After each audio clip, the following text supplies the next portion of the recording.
Hello, everyone. This is Steve with Taking It Slow. One thing I had mentioned a while back is I would go ahead and give you an update on power consumption. And so, my solar system, I thought I'd spell it out what we have so you understand what that is. The solar panels, there's 24. They're Hyperion 400 bifacials. So they would produce 9.6 kilowatts. That's the single side. I mean, bifacial, they're saying the Hyperions. One thing on their site I saw said they can produce up to 500 watts. But the front face is 400, so I'm using the 96. For the inverter, I have one EG4, 12,000 XP is an off-grid inverter. And for batteries, I have EcoWorthy. I have 2 racks of those, 12 batteries, 6 each rack, 48 volts. So I got 61.44 kilowatts. And I have a standalone battery box. It has the EVE batteries in there, the 330 amp cells. That one produces the 17 kilowatts. And then to continue to say what's consuming the juice, we are in a Class A motorhome. It has a Coleman Mach 15 on top. It has a heat pump built in. They're not extremely efficient. Stats I have read, once the temperature goes below 40, heat pumps don't work well at all, and I have found that to be a very true statement. Then you're using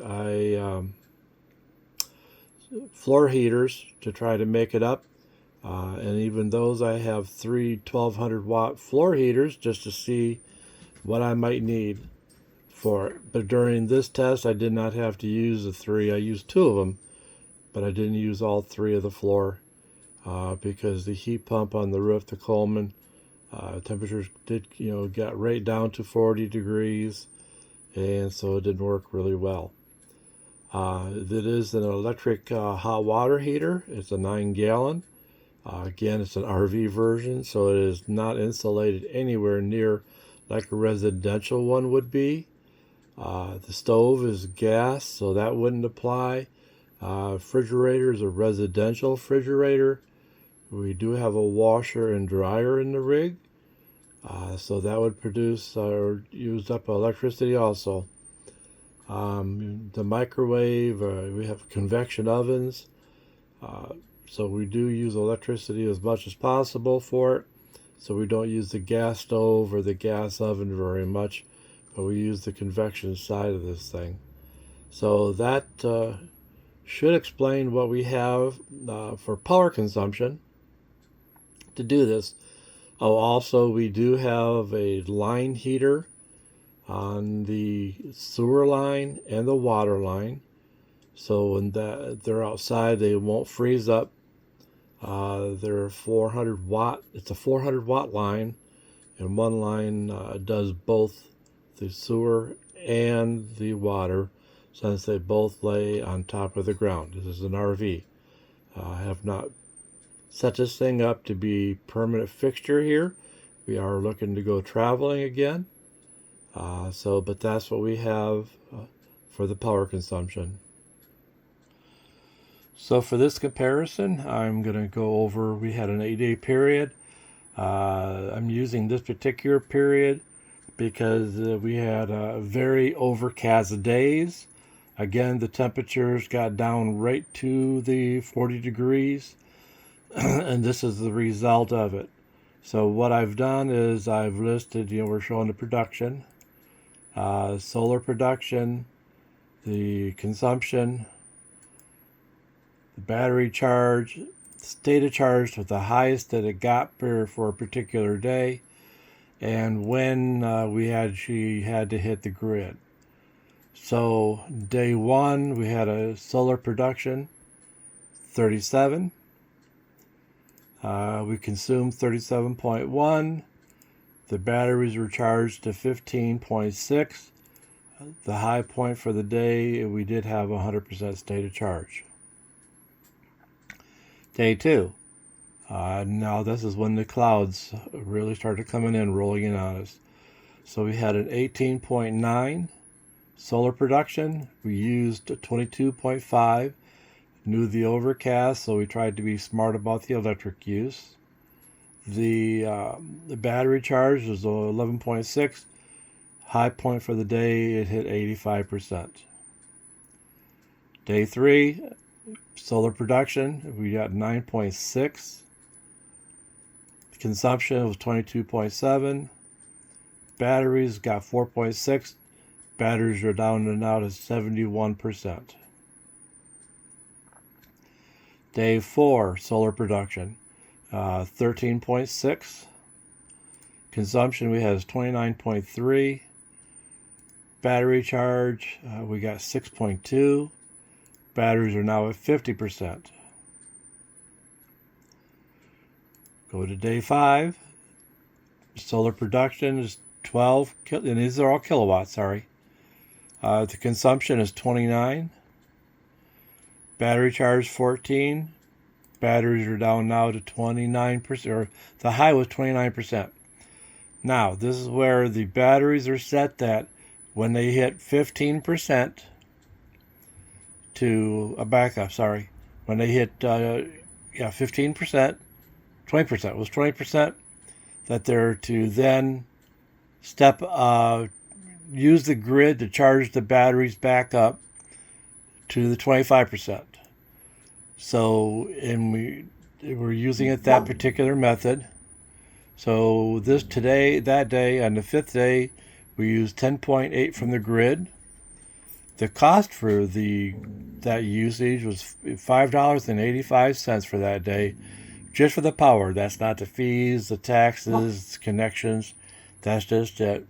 It turned out to be 54 cents per the kilowatt. Day 6, still overcast. So we had 19.5 for production, consumed 31. Temperatures got down pretty cold. Battery charge was a 34.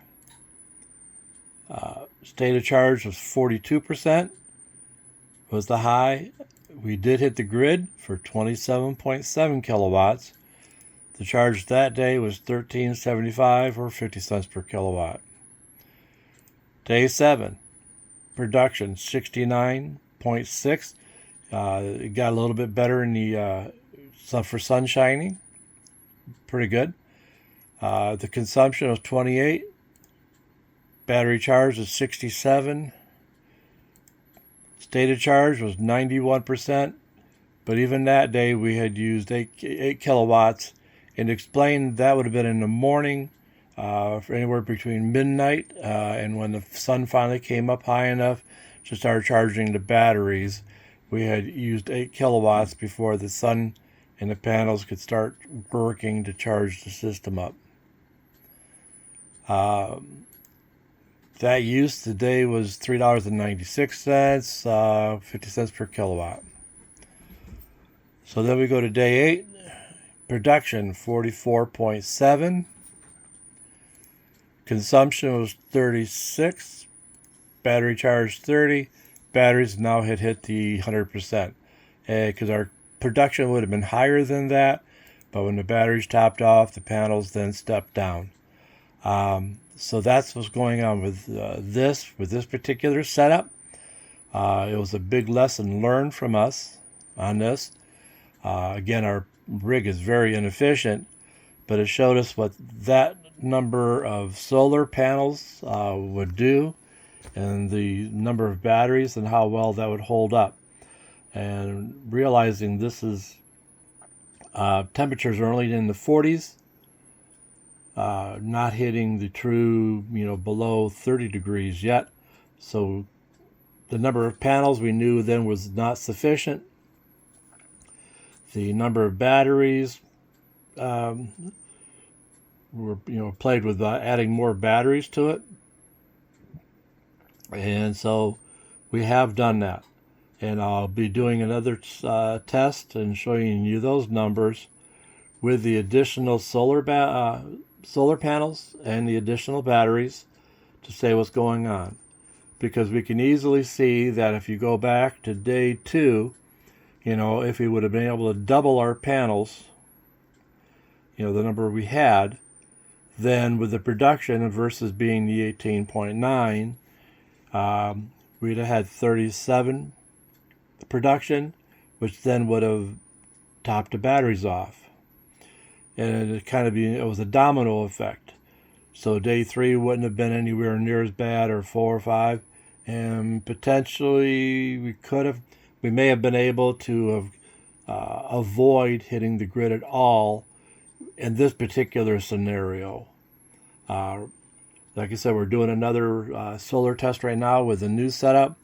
We had much colder temperatures that we're in right now, so we'll see what the result is.